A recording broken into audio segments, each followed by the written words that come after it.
अगर मैं आपसे पूछूं कि हरियाणा को आधुनिक हरियाणा बनाने का श्रेय किसको जाता है? एक ऐसे नेता को जिसके फैसले आज भी सड़कों, नहरों और विकास परियोजनाओं में दिखाई देते हैं। एक ऐसा मुख्यमंत्री जिसकी दूरदृष्टि सोच जो है वो लोगों को दिखाई दी और लोगों ने उनको विकास पुरुष कहा। आज की कहानी है चौधरी बंसीलाल की।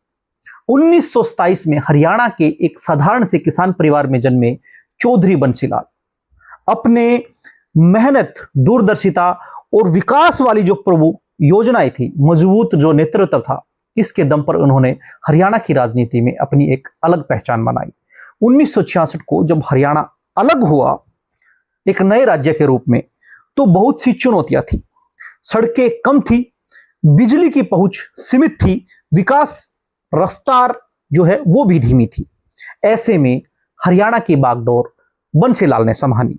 मुख्यमंत्री बनने के बाद उन्होंने एक लक्ष्य रखा, हरियाणा को देश के विकसित राज्यों में कैसे शामिल करें।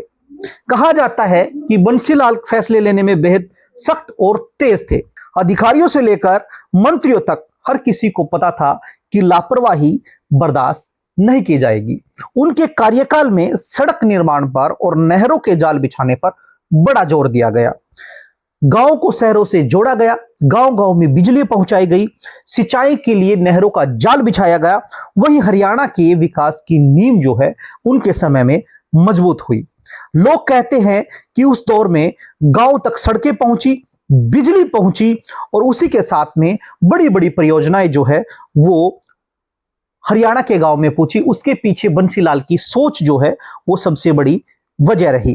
उसके बाद में इसी वजह से जो है हरियाणा ही नहीं बल्कि देश के अंदर उनको हरियाणा निर्माता के रूप में जाना जाने लगा।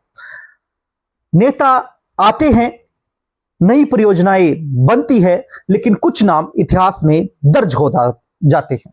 चौधरी बंसीलाल भी एक ऐसा ही नाम है, एक ऐसा ही राजनेता जो सिर्फ राजनीति ही नहीं बल्कि हरियाणा के भविष्य को आकार देकर गए थे।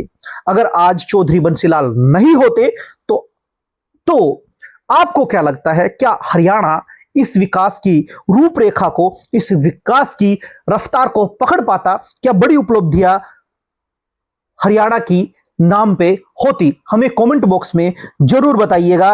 और ऐसी ही कहानियां सुनने के लिए एक मुद्दा को फॉलो कर लीजिए। यूट्यूब पर देख रहे हैं तो सब्सक्राइब कर लीजिए। धन्यवाद।